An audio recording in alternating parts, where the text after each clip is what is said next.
Let's take a drink of tea. This is a really delicious tea. It's called Tazo Organic Spicy Ginger. You don't need sugar or anything in it. I used to put honey, but it really doesn't need it.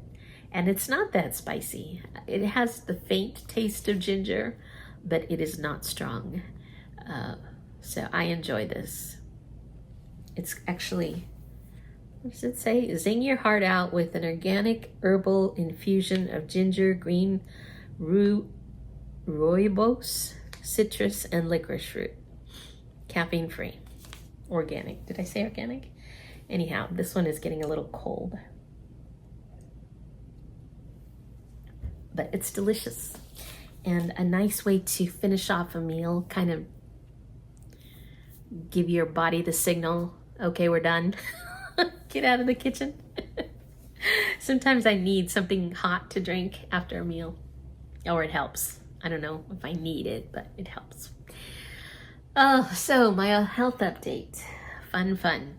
This is the not fun part, because these are the videos that are difficult to make. It's not difficult to come on and say, hey, I lost a pound this week. Yay me. That was not the case this week.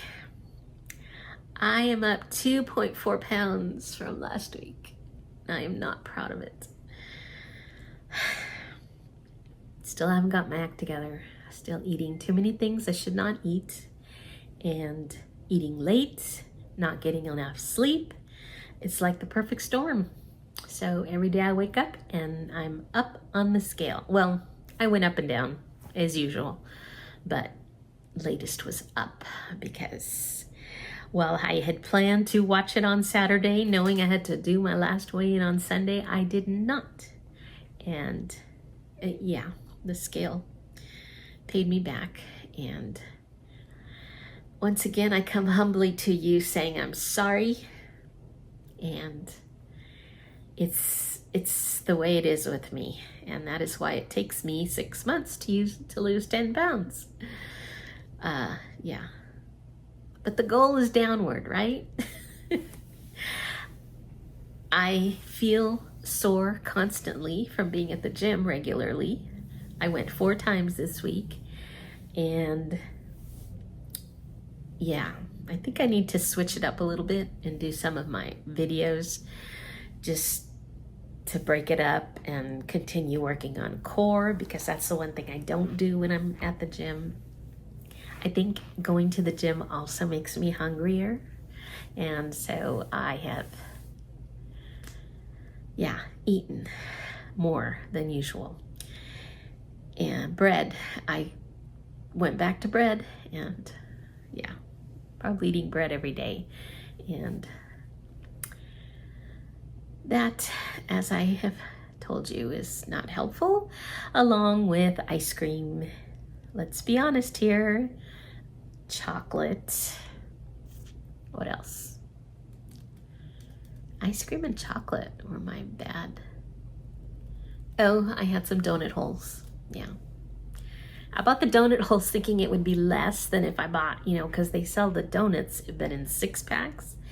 And I know what you're thinking. I don't need to be eating any donuts.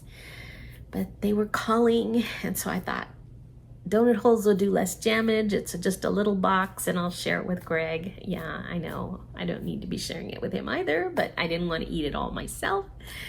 Anyway, so yes, I had donut holes. And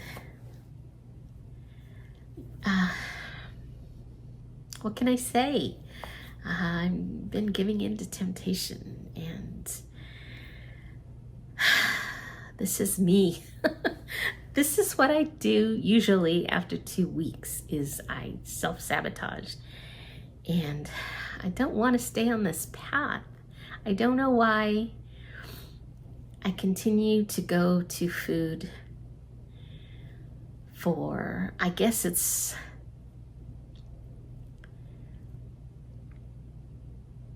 not always boredom. Sometimes it's just this feeling of entitlement, like And yet I know the truth behind it. I know that that stuff is full of chemicals and things to make it taste better, to make me eat more, that it's not good, nourishing food. I know all this, but I don't tell myself all this when I'm craving that donut. I say it tastes good and it is somehow filling and comforting for 5 minutes. The 5 minutes that I take to eat it. I don't know. I'm not sure of the answers. I know I have shared that I am stronger when I am in the Bible. And have I been in the Bible? Not as much as I need to be. I have been looking at a devotion every morning, but that's just not enough. That just kind of whets my appetite. I really need to be studying, because when I study, like this book that I was reading for the longest time, and then just kind of what happens to me with books. I'm halfway through and I put it down and I've had a hard time picking it back up. Why? I don't know. Laziness. The thing is, I know when I read even like 4 or 5 pages, I get such wonderful nuggets, helpful, encouraging reminders of God's constant love and care and plan. There is a plan. Even when you're going through bad stuff, He's got a plan and it's all going to work out, and He's faithful and I can trust that. And sometimes, I don't know, I need to pick this back up. I need to spend time studying. You know what would happen? Like, almost every time I go to study, the dogs start bothering me, the phone rings, the interruptions come. And it is so easy to get drawn away from it. So I started setting a timer on my watch for an hour. And if I get called away, I pause it and then I come back and I turn it back on, so I'll get my hour in. That way I know, and I don't feel like I have to spend 2 hours, studying. So I have that little, I don't know what to call it. It's helpful to me to set that timer. I haven't been doing all of that. So again, I think I have allowed myself to get weak and to be more susceptible to the temptation that comes with all the old stuff that I used to eat, that I have slowly been reintroducing into my diet. So, okay. You know that Andy Griffith episode where Floyd pretends to be a rich guy and he is a pen pal with this woman who claims to be rich as well, and I think they met up on classifieds. At that time, they didn't have dating apps, obviously. Anyhow, she writes to him. Oh, they were pen pals, but I think they met through classified ads in the newspaper. And she comes to Mayberry to visit, and he's all nervous, and he's gonna run away. He's gonna go to Raleigh and hide out there and tell her that he won't be in town. And Andy encourages Floyd to meet her, and Floyd, I don't know how it all comes about, but they rent a house, or they don't rent the house, they know a rich guy in town who is out of town, and they borrow his mansion to put up this front for Floyd and help him to continue his charade. Everything gets found out in the end, but it's a cool episode because it's so funny. The guy who played Floyd, I don't know his name, but he was a wonderful actor, wonderful comedian. He keeps doing this thing in the mirror, I think at the barbershop and at the mansion. He'll walk up to the mirror and just castigate himself. Floyd, you're a rotten scoundrel. You're a worm. He just starts in on himself. And Andy always has to come and pull him away from the mirror. Now you stop that. It's just a funny, funny bit. And he does it several times throughout the episode. If I find a clip to it, I'll link it in the description box below because it's hilarious. It's what I feel like doing when I have to come and report to you these awful results, is just going and berating myself in the mirror. Because I don't want to be... I'm sharing all of this to try and be an encouragement to others, and to others who are struggling with their weight and their diet and, just making healthy changes. And it's not a good encouragement when I myself am failing. But yet, like I told you at the beginning, I'm real. I'm a real person. And this is obviously a struggle that I have dealt with all my life. I mean, I wouldn't be here today. I'm 61 years old and still battling with these same things that I have battled with since I was 10. Okay, so yeah, all I can say is I'm going to be honest with you, and here I am. It would have been much easier not to make a video at all today and just be silent. But that's not... I see that happen too many times with people. It's like they're telling you all about their weight loss and all of a sudden they're gone and there's nothing. And you're like, what happened? Or even after they reach their goal, you never see them again. And you're like, did they keep it off? What happened? Well, here I am. So here I am to tell you the bad news as well as the good news, and to hope that next week will be good news. I'm not going anywhere unless I die, which obviously I will one day, but until then, I am here to share the good and the bad with you, to be honest with you. The struggle is real, even when you know the truth. It's like the guy, I keep thinking of this too. Maybe I watch too much TV.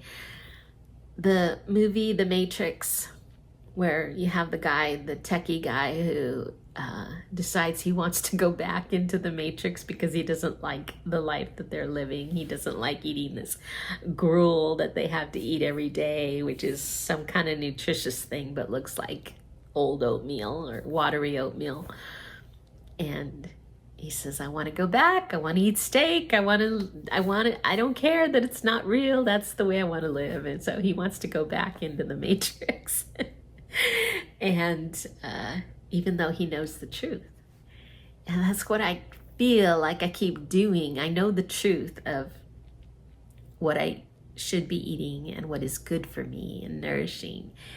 And I still go back and I choose the stuff that's not.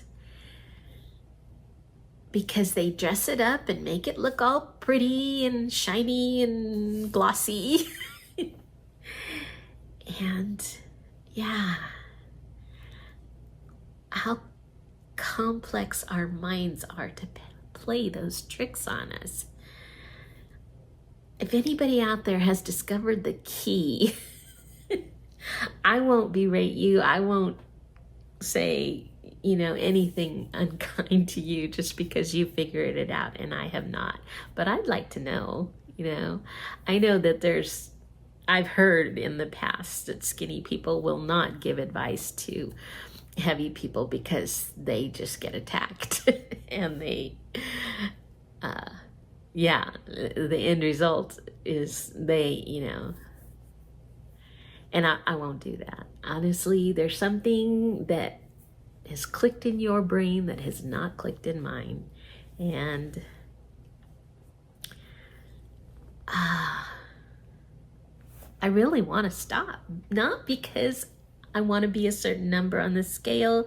I mean, that's my measurement tool, so that's why I give you those numbers. But I want to be able to move. I don't want to become immobile because I'm so unhealthy and weak and heavy that I can't carry myself anymore. I don't want to need other people to take care of me because of my failing health because of these years and years of mistreating this body. I'll just say it, you know. So I lost my train of thought.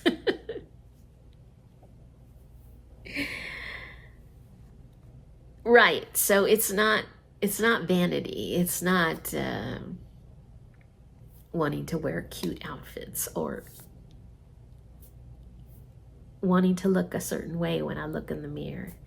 No, it's wanting to function, to live, and to be available to whatever the Lord might have for me.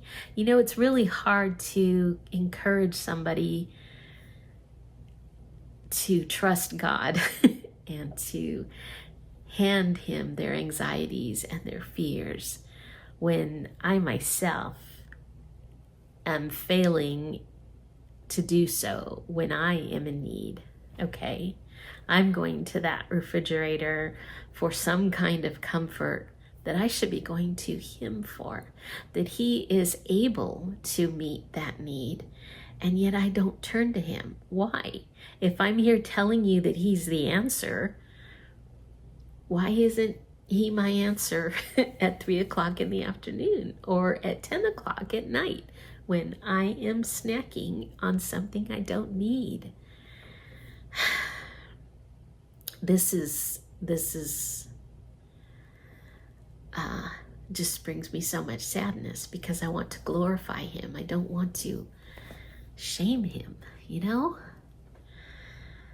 So, again, like the Apostle Paul writes in Romans, is it 6 or 7, 5, 6, and 7? It's like I know what I want to do and I don't do it. I do the sin that I don't want to do and I don't do the good thing that I want to do, that I know is right. You know, and he says, thanks be to God for his grace. And honestly, yes, if I'm a testament to anything, it is to God's grace and his faithfulness, because he has not given up on me. And I know that. And that's the only thing that gives me the wherewithal to come before you and say, I blew it again.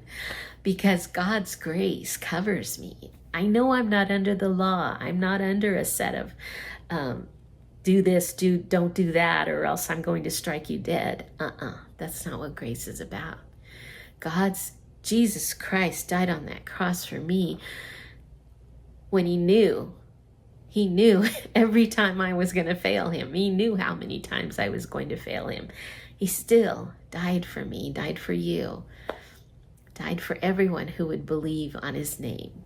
Believe on his name and you will be saved. It's not believe on his name and do this and this and this and be perfect weight and perfect size. And no. He says our best works are as, the literal translation is used menstrual cloths. Yeah, isn't that an ugly sight or an ugly thought? That's what he thinks of our best works, because it's not about works. It's not about good deeds or the good things we've done or how good we are. It's his grace that saves us. And when we can humble ourselves and say that and believe that, then we are not governed by law. We are governed by grace and by love, by his love. Yes, we have to try our best to do our best because we love him so much. And I do want to with all my heart. And I think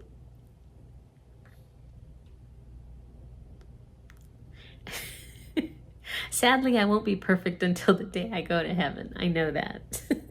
I will fall and I will fail. But hopefully on this road, I can at least do enough to be there for him when he needs me to be a witness for him. And not to fail him at that one thing, because that is the most important thing. I always say the most important gift my mom left me when she died was to tell me to lean on Jesus. Because in the end, he is that rock.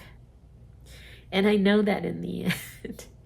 Even after I have gained 3, 4, 5, 10 pounds. At some point I stop because obviously the food is not the answer. The food gives this temporary lift and then it smacks you in the face. But when I lean on God, He never fails me. When I'm scared or nervous or anxious about what the future holds, I give it to Him, and He always, always, always gives me the strength and the peace to take the next step and to live and to move on, to have joy in my heart, not to be a complainer or a murmurer against Him, to trust Him. I do. So these little constant failures, yeah, they hurt me physically.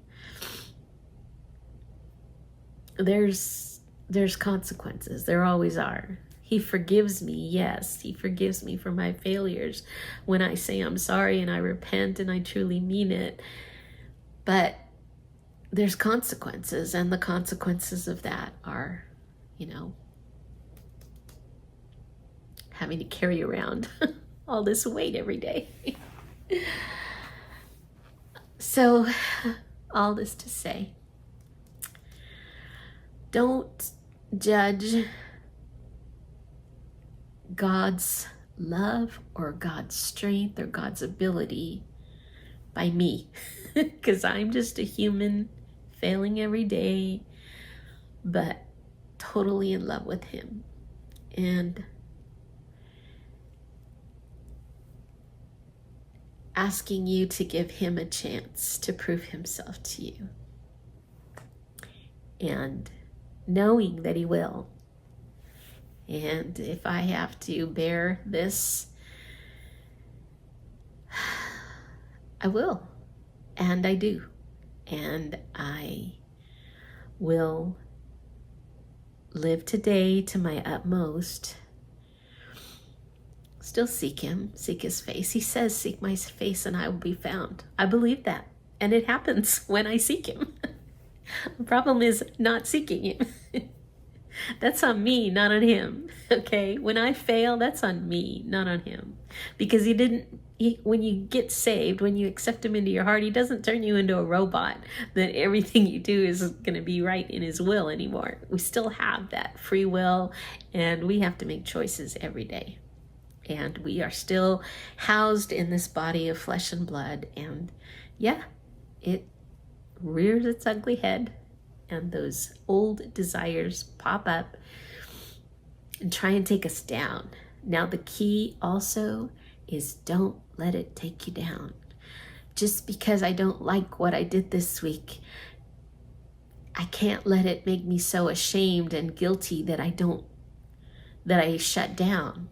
And I try to hide, because there's no hiding. There's no hiding from God, first of all.